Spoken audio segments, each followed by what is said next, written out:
Welcome to Business Amplified with host Kevin A. Dunlap. This podcast is for small business owners aiming to amplify their enterprises.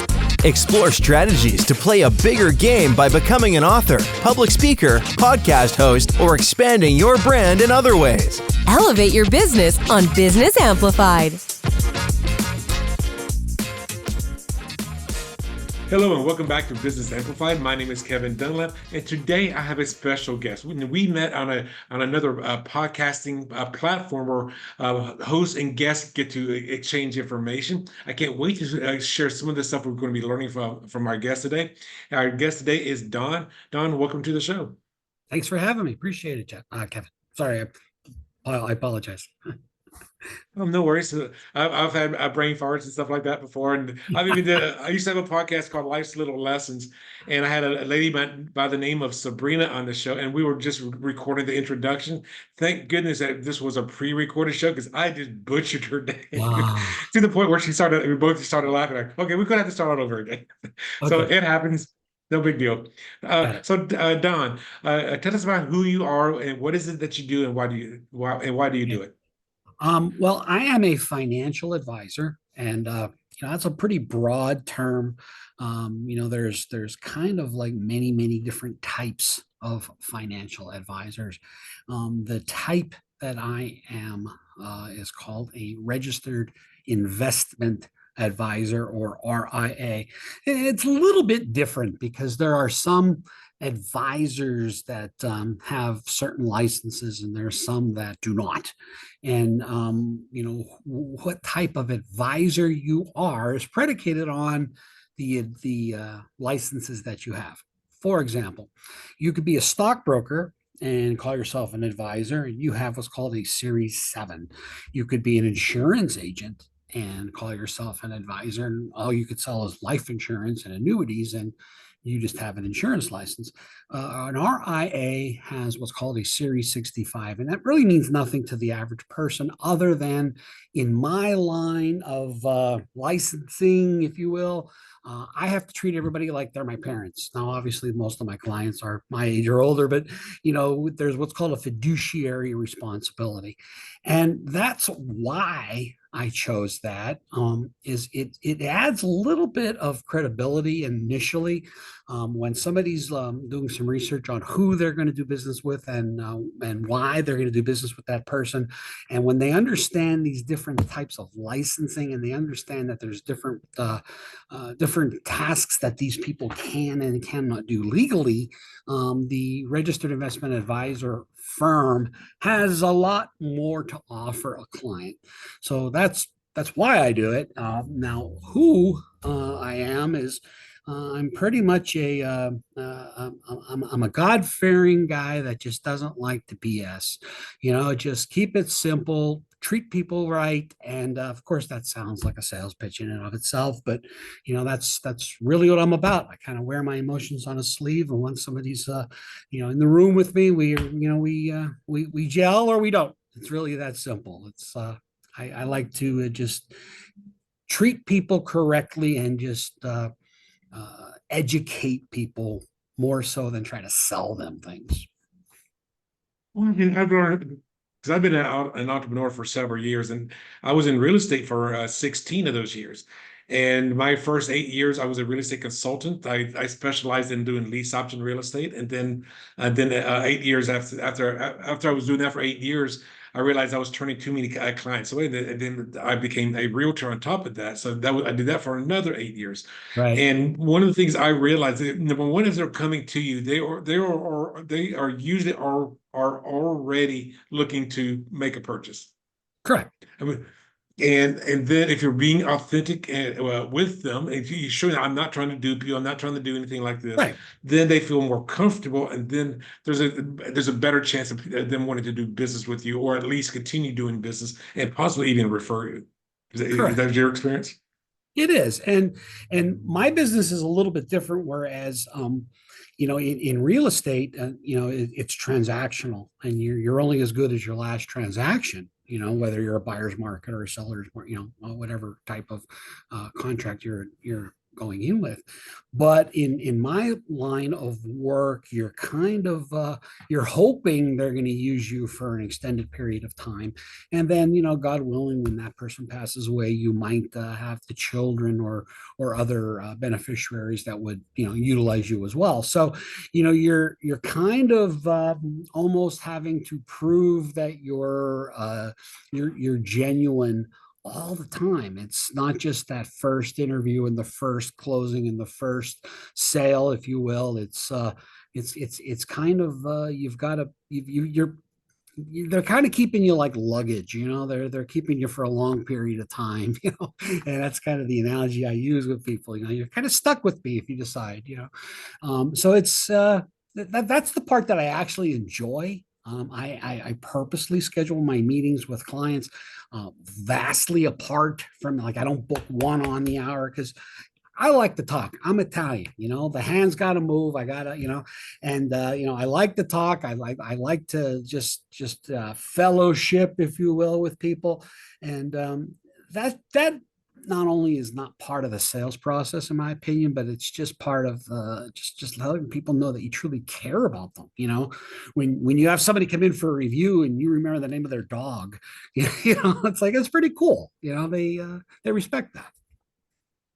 No, well, that's same is true. Like in real estate, like with Salesforce or something like that, I would often take notes like the wife's name is this, the dog's name is this, Right. their kids are this, or they have at least three kids if I don't know what their names are.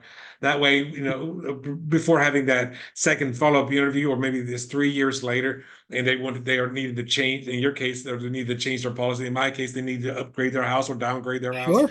That you can still put that personal touch in there. Right. Right. Indeed. Okay, and I would say that is huge in eating business. It is to be personable as well as to go that extra mile. It sounds like you definitely go that extra mile with your clients. You try to. I mean, some people, they might make it a little difficult for you to do so, but when two people of different personalities are interacting, sometimes people like you and they don't like what you're offering. Other times people might love what they're offering, but they just don't connect with you, and that's just human nature. That doesn't make it right, wrong, or indifferent. Just, that's where it kind of has this thing where, I've been doing what I'm doing since 1987. It's I kind of use the analogy, I'm too old of a dog to be messing with puppies, so you just got to learn that, just meet people where they're at and see if you can help. And if you truly want to help, that's the key. That's where you're not a salesperson, but you're an advisor. You're literally advising them pros and cons. I mean, I just had a client that left our office, and I suggested they should probably increase gold and silver. I'm a big fan of gold and silver, and he disagreed. And I was like, well, that's okay. You could disagree. I'm right, but we could disagree. Kidding, but so it's okay to disagree as long as it's done respectfully on both sides of the desk. I would agree with you as well on that. I mean, I remember some of my closest friends. We would disagree quite, not I want to say adamantly, but we were definitely on the opposite sides of the coins to each other. But it doesn't affect the friendship. Right. It's just like, Exactly. you agree with this, I don't agree with that. So what? It's funny because you were in real estate, and my two closest friends are both in real estate, and they're technically competitors, but yet the three of us can go out for lunch and they won't argue. They respect each other to the point where they realize that hey, just because we're in the same business doesn't mean we have to like not get along. So it's exciting, actually. Well, when you say that, my specialty in real estate from 2004 until 2012, when I got my license, was in lease option, rent to own, seller financing real estate. That That's very that was niche. my niche. Yeah. Yeah. And I found another guy that did exactly the same thing. Now, Wow. from 2004 to 2012, I was doing this without a license, a real estate license. So I did contracts where, hey, you're the owner. Let me sign a contract with you where I have an option on Right. the property. Now I have an interest in the home. Then let me go find the tenant buyer, and then I sign my interest for me over to them for a fee. Okay. That was my model. And I found another person that did exactly the same thing I did. I mean, this is very, very niche. I mean, I would say most cities probably doesn't have somebody that does that very Sure. specific thing. And I was doing this in 2004. And what was going on in 2004? Everybody could get a loan. Prices are going up. So like, so I'm in a niche market dealing with people that can't buy a house. Like, so I had even more restrictions. But I found another guy that did exactly the same thing I did. He was my direct competitor. And you know what we did? We went to a place, had a couple of beers, talked over with each other, and instead of being competitors, we decided we'd be collaborators. Absolutely. And you both profited. And we both profited. And here's why it was so profitable.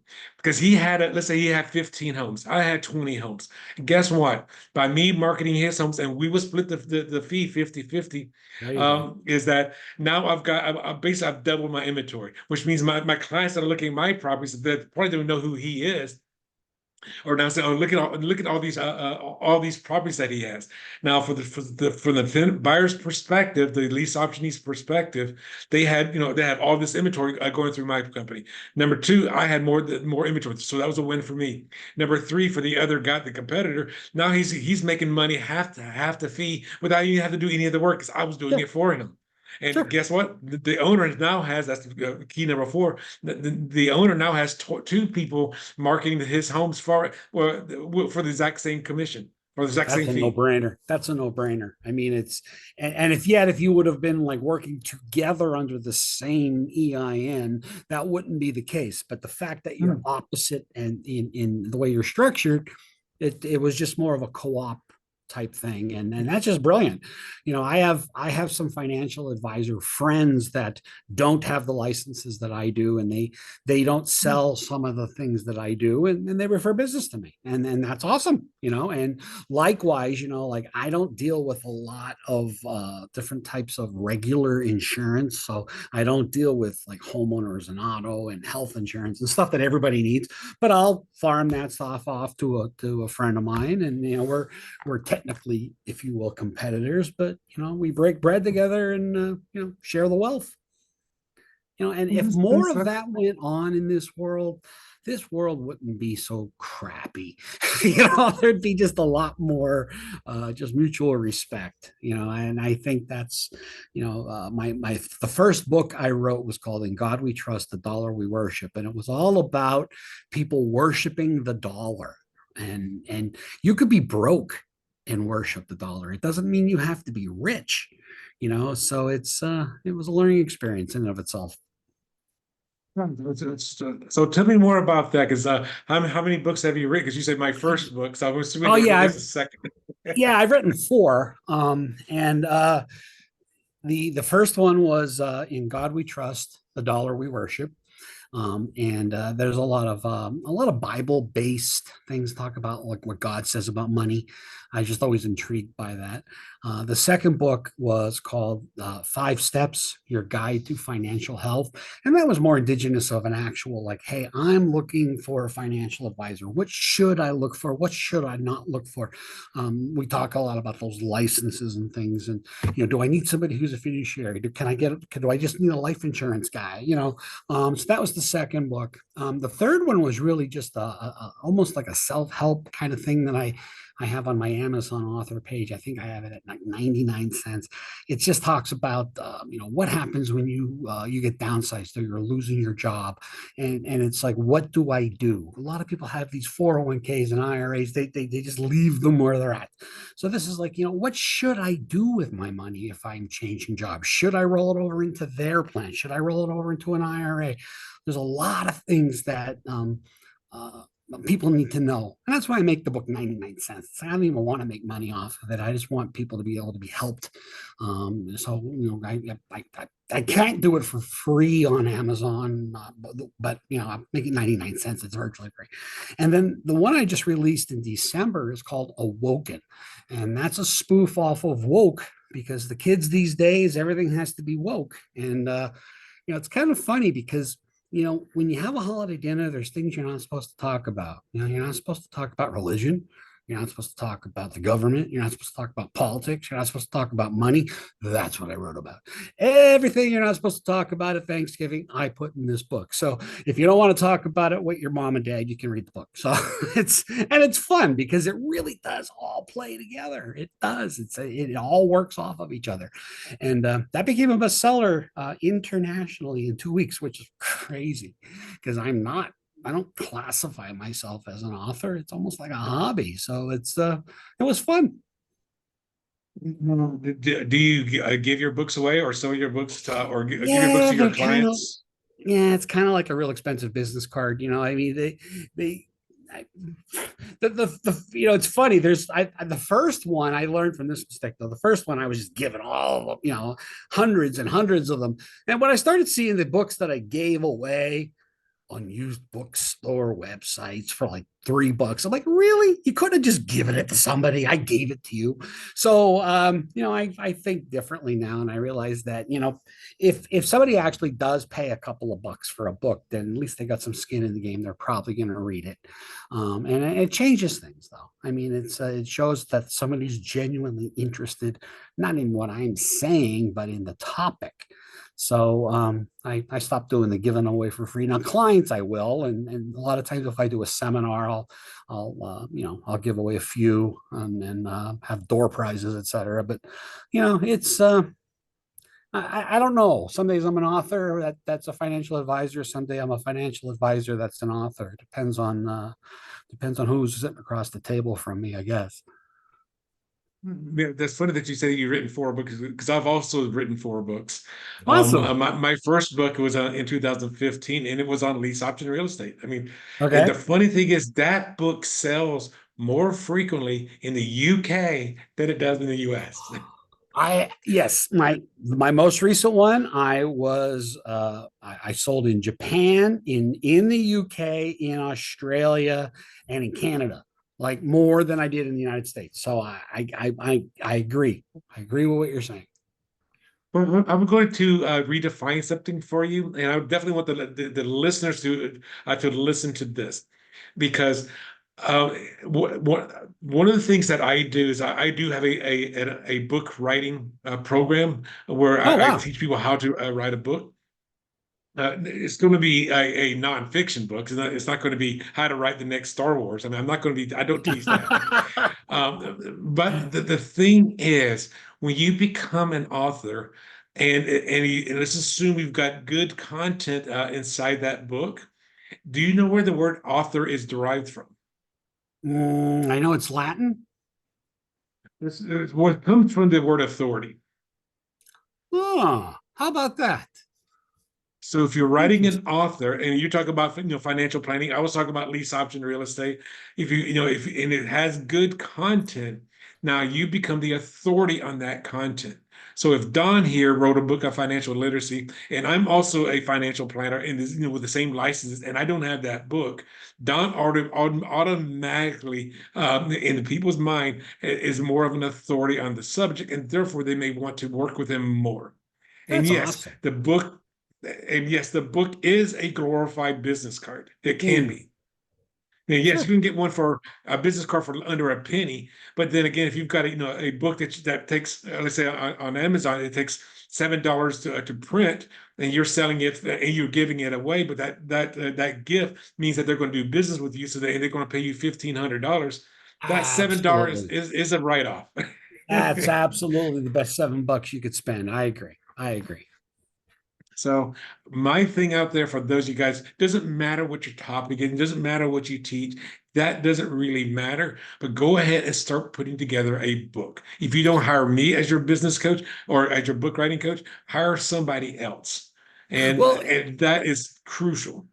if you and I would have met before, because I've probably spent more money in um, software that's supposed to build a better mousetrap and AI, chat GBT stuff, which, I'm not a fan. I mean, I know it has its place in society, but it's, I'm an old school dude, I still like fax machines. People laugh, but, a fax machine cannot gobble up your social security number like an email can. So, Well, that's just,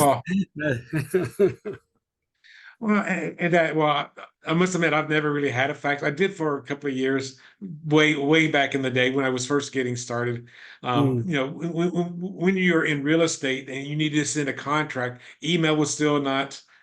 It was kind yeah, of clunky back then, and file sure. sizes were too big, and Oh yeah, and yeah. you have to press hard because it's a four copied document, and it would get all gumbled up when you tried to scan it. Yeah. So, I mean, I understand the old fax machines. Don, since we're dealing with entrepreneurs that are probably listening to this show, that's what it's geared for. What would you say you as a business owner has been one of your biggest challenges, and then how did you overcome that? Well, ironically, our previous conversation we just had seconds ago dovetails quite nicely into this. I always say that who King Midas was. Everything he touched turned to gold. Well, when it comes to technology, a lot of times everything I would say I'd be was King Midas is negative. Okay, because everything I touched. So technology was always the challenge. And it's not that I was unwilling or unable to learn. It's a funny story. There's an actual enigma that exists where certain people have a an energy that is emitted from their bodies that actually disrupts electronic devices. Now, you and I, prior to starting this exact podcast, I had an audio issue on my end, and I had to go to a different format, and that just shows you exactly that's what I face. There's people in my office that just deal with the stuff that's computerized. That's why I said I like fax machines. You stick it in there, you put it in a file, you call it done. But so my biggest challenge had to be in the area of technology, and I don't mean like email. That's pretty simple, or Googling, or it was the servers and the cloud and backing things up, and when you're dealing with things in the securities world, when you got the SEC licenses, well, they're real big on the data and where it's stored and how it's backed up and is it current, and that had to be the biggest challenge. And to some respect, it still is. The electronic. Let me put it this way: when you and I were kids, we're probably around the same age. When you and I were kids, technology doubled. I think it was every like 3 years, and then that has changed to the point where now technology doubles almost every week. I mean, doubles every week. Even the whole AI chat GBT thing. I mean, that they're already on their like third or fourth version since I first heard the word chat GPT. And I've played with it. I've downloaded stuff and I've tried asking it questions and stuff, and I just got into an argument with it because I started talking about politics, and it was fun actually. But you can get ChatGPT to argue with you, by the way. But it's It's a challenge. exciting when you see like the kids where they know where all this stuff is going. But like folks in our generation, when we start to semi-retire and retire and the next generation is coming in, I think the biggest challenge I face is most of my clients are my age, or roughly my age, and I need to find somebody but I need to find more people who are younger, who want to have the same business ethics and desire that I have, but yet it's going to have to be with their version of technology. Mm. The baby boomers don't want to hear about, I'm going to upload this to the cloud and you're going to have to download it and sign it and upload it back up to me. That just, they want to drive over and sit in front of you and you hand them the pen. COVID was miserable and for my industry. Now the kids that are up and coming, they were fine because the whole Zoom thing. The first time I heard Zoom, I'm like, wait a minute, wasn't that a TV show for kids when we were kids? And the first time I was on Or a that Zoom one car, call, zoom, zoom. exactly. First time I was on a Zoom call, I'm like, wait a minute, this looks like the Brady Bunch. What in the world is going on here? So, it is the technology is you have to keep up with it no matter what, or it'll pass you by. So I would say that, was and still is the biggest challenge for in my not I'm not going to say in my industry, but for me personally. And I can understand where you're coming from because my father, at the time of this recording, passed away about 2.5, 3 years ago, So and he was completely technology. Let's just put it this way: when he passed away, he still had a flip phone. ah, there you go. My dad's 90 in a And nursing home, and he has a flip phone. So so when I called my dad and I wanted to talk to him and he didn't answer, I didn't leave a voicemail because I didn't think he knew how to check voicemail. well, to put it in perspective, my dad, when cell phones first came out, now you're talking about people that lived during a depression, so they view money differently than we do. But when cell phones first came out, and if you turned that thing on and used it, it was costing money. So he only used it when he wanted to make a call. He went on vacation one time, and they went like 7 or 8 states away, and we had a family emergency, and I had to wait till he got there so I could call the hotel and tell him so he could turn around and drive all the way back. If his phone was on, I would have caught him about a mile away from the house.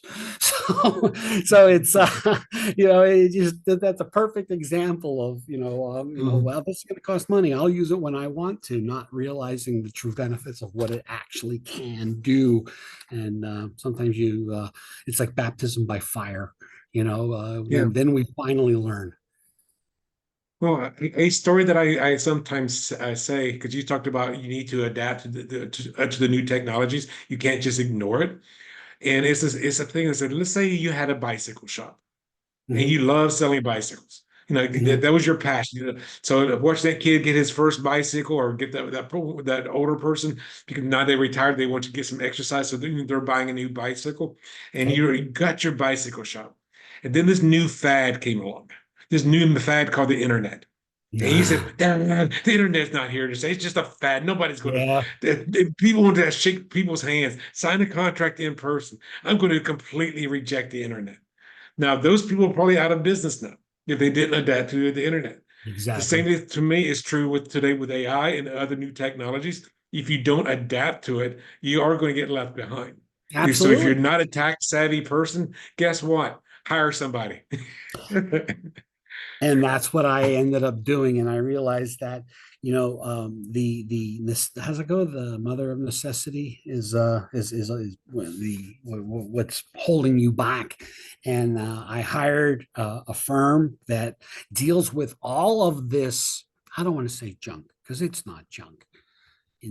But the way my mind works, to me, it's junk. Okay, so I hired a firm that deals with that, and a gentleman that's really brilliant, and it's funny because he used to be the IT guy for a very very very large insurance company, and he went out on his own, and I utilize him for all this stuff, and I just say, "Yo, Jim, fix this." And it's funny because his office is probably 20 minutes away from my office, but all of a sudden I start seeing my mouse moving around, and the Jim's in there doing something, and I You have trust Jim. access to So, your but yeah, but he's in there working, doing the voodoo that he does, and I don't even know what's going on. But all I know is when I see the mouse stop moving, it's fixed, and he sends me a text. You all good there, buddy? And I'm like, all right, man. I get a bill, and I'm happy to pay that. Are you kidding me? Because you get to a point where you realize yeah, you're saving money by not hiring somebody to do it, but what's your time worth? Everybody has a dollar value on what their time is worth. And, do people want to have extra bills and extra expenses? Of course not. But if you make $500 an hour in your business, and you've wasted 6 hours messing with an email that takes some kid 5 seconds to fix, what have you lost? You've lost. First of all, you're aggravated, so you're not good to anybody. You're going home and you're just going to have a cup of coffee and call it done. All right. Second of all, you're the time you've lost, and people need to realize that they need to work on their business, not in their business. And that's what I've learned more than anything else, is when it comes to, if I something I don't know, if there's something that I stink at, it doesn't mean I have to learn it. I could just pay somebody to do it, and then I can be the specialist on what I do the best without having to worry about being the chief cook and bottle washer in my business. Do I have to scrub the toilet sometimes? Yeah. Okay. Would I rather pay somebody? I do. But what if they're sick that day? Well, then you pick up the slack. But the point is, you have to pay the folks that are good at what they do, so you could be good at what you do, and your clients see that. Like I have this piece of software, people can log in and see their accounts, and somebody says, oh, this thing isn't working. Well, I'm not going to fix it. I've got a guy. Okay. So I said, listen, you're going to get a call from Jim. Jim's going to walk you through this. And it's done. I'm on to the next client, helping them with what I like and what I know, instead of pretending that I can fix something that I know I can't. So that's probably where the success comes in, because it mirrors off of the challenge. I've got two stories to kind of go off of what you just said. When I wrote my first book, and I'm saying this proudly because I learned a lesson. And when I wrote my first book, I spent probably 6 hours a day, probably for close to or 4 to 6 hours a day, probably close to 2, maybe 3 weeks, trying to figure out how to do page numbers. How do I do the page numbers in my printed copy of my book? Yep. And then also, what about the headers at the top? I got the name of the book on the left, got my name on the right. So it's odd number, even number pages. I spent days trying to figure that out, because any people say you just go to Microsoft Word file and turn on add page number. That's how easy that goes. But no, 10 years ago, that wasn't a thing. You are assuming me the book starts on page 1. The book probably starts on page Roman numeral 15, then 14, 13. Table of contents doesn't have pages. And then, by the way, if you're the classic book writer and you go start your chapters on the right page, you will have the page number there. But if your book ends on the left side, you will have a page number. But if you don't have if it's just white, you don't have a page number. That was like, it's all about chapter formatting. They're like, oh my gosh, it's just a page number. And I'll tell you what, I literally had the exact same experience, and I didn't take my own advice. Okay. I paid somebody to do the internet stuff, but I didn't pay somebody like you to do the book part, and what really takes it to the next level is my daughter, who's our middle child. She went to Liberty University and she has a degree in English. Okay. And my own daughter, who has a degree in English, I said, here you go, fix this. And she was like, Dad, that's kind of messed up. I don't know if I can, what do you mean? So, and she showed me that, just because, here's an example.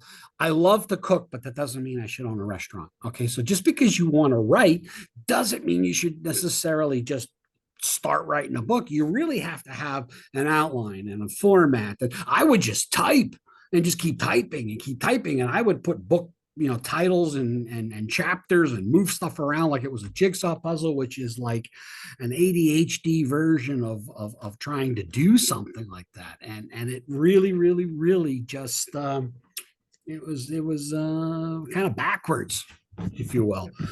So Well, that's what I learned. Definitely, I had to do from there was to make sure you do, listen to the experts with the writing and have your outline and have your format. And believe it or not, there's actually templates now that you could put in that will actually do the page numbers and all that kind of stuff automatically.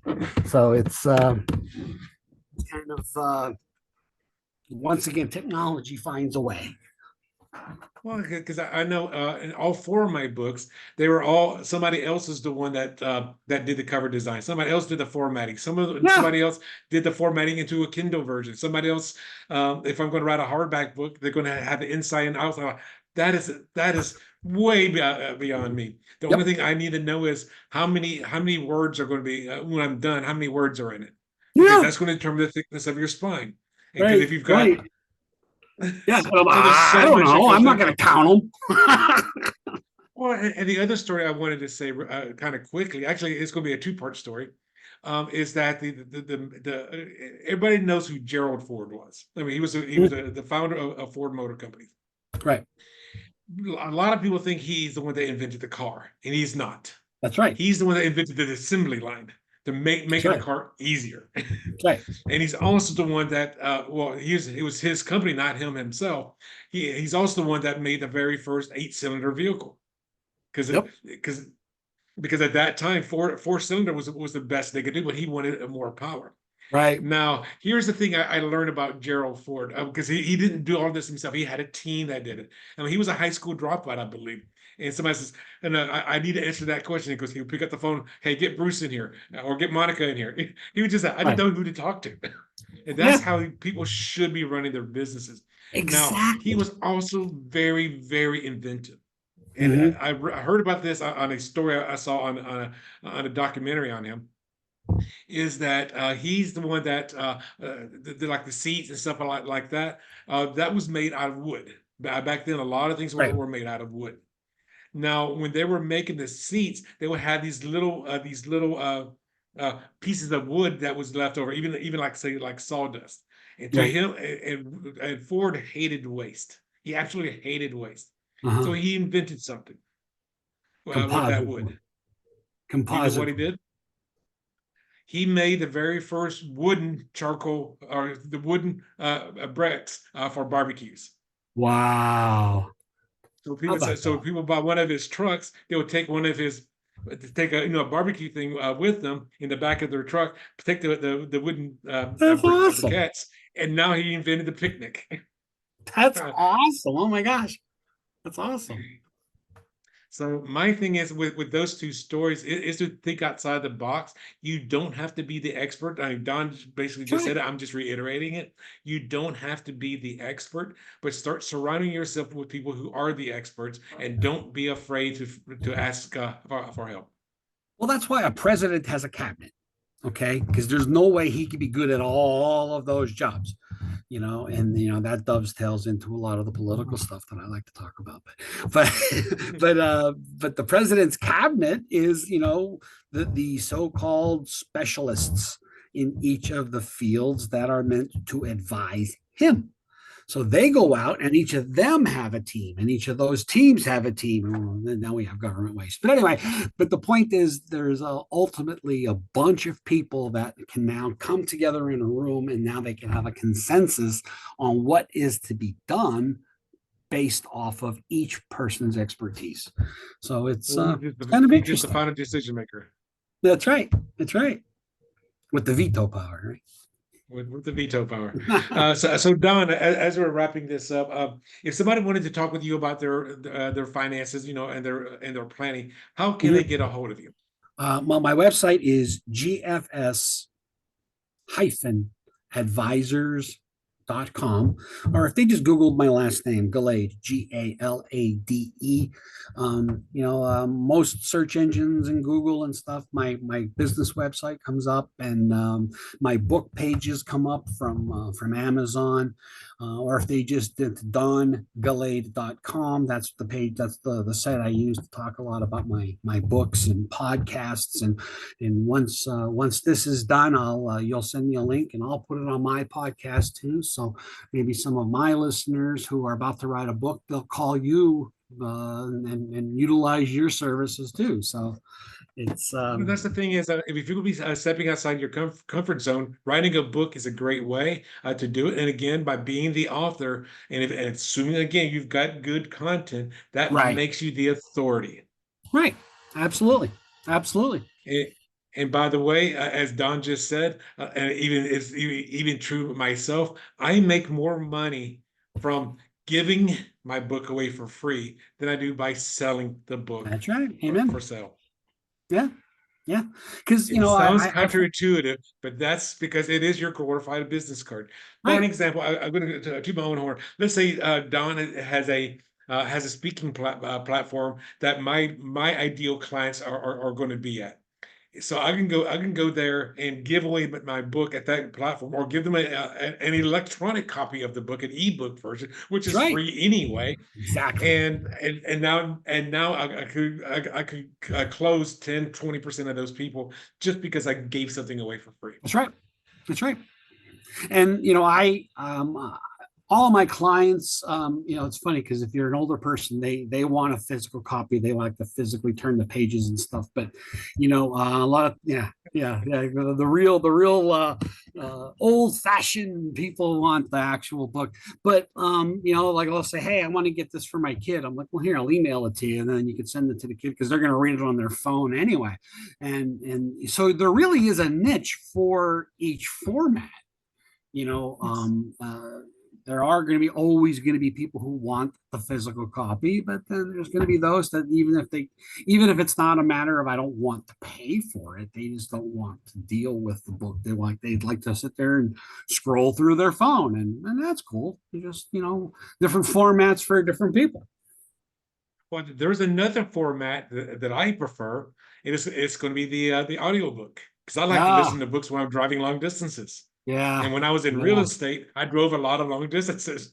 I mean, Yeah. it may be like broken up by 10-minute stops at different houses, but I would just listen to ebooks that way. Sure. And there is technology out there, AI technology out there that can, after it gets prompted correctly, that can turn your your PDF version of your book into an audiobook. Wow. There is technology out there for that right now. Wow. See that, and that's worth the price of admission here today, Kevin. I learned something. So if y'all want to know, it didn't cost anything. What's that? I said, and it didn't cost anything. How about that? It didn't cost anything. That's why you guys should be listening to Business Amplify, because we're here to amplify your business, and we're going to be giving you all kinds of tidbits. So you definitely want to listen to from the beginning all the way until the end. That's right. So That's right. Don, I do want to say thank you. I'm also going to plug myself for a moment.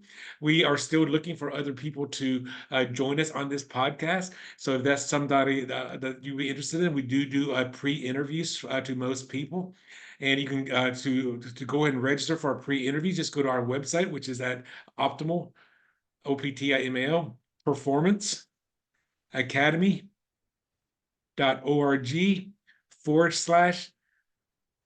pre-interview with no hyphen. So pre-interview. Again, it's optimalperformanceacademy.org/pre-interview. That's our calendar link. If you guys are somebody who maybe wanted to talk a little bit more about writing your book, let's go ahead and do a discovery session, a 45-minute complimentary discovery session. And that's also going to be at the same website at optimalperformanceacademy.org/discovery. And Don, one last time, how can they get a hold of you? Well, my old-fashioned phone number, if there's still people that want to use the phone, is 570-501-1200. And the website for my business is GFS, which stands for Galade Financial Services, -advisors.com, or dongalade.com, GALADE. A lot of people have a tendency to spell my last name like the air freshener, and they leave out the A. So, I wish I had Procter & Gamble's money. I think that's who invented Glade air fresheners. I don't know, but it's GALADE. DE, not GL. But Kevin, listen, I've actually had I've done a bunch of these podcasts, and I could say that this one was actually like really fun, and just like it just I didn't have to be so scripted, and I didn't have to worry about what's going to say next. And you were just an amazing host with prompting the right questions, and so I'm going to forward this link over to all my business friends as well, and I think they need to reach out to you because you definitely bring stuff to the table they should use. Well, I do appreciate it, and for the listeners out there, I want to say thank you for joining us today. And Don, before we go, you have any last words before we say goodbye? Well, if you want to write a book, just do it. You could do it the sloppy way like I have, or you could do it the fancy way like Kevin's going to teach you. But don't just do it. Don't be afraid. I mean, when I felt the first time I was going to write a book and it was going to have some things about God in it, I was like, well, God, if you want me to do it, you'll give me the words, and he did. So that was that. Well, there you go. You heard it from Don himself. So just go out there and write your book, and don't be afraid to get help, because you're not going to be the expert of on every aspect of it, especially if it's your first one. So Indeed. Definitely go out there and do that.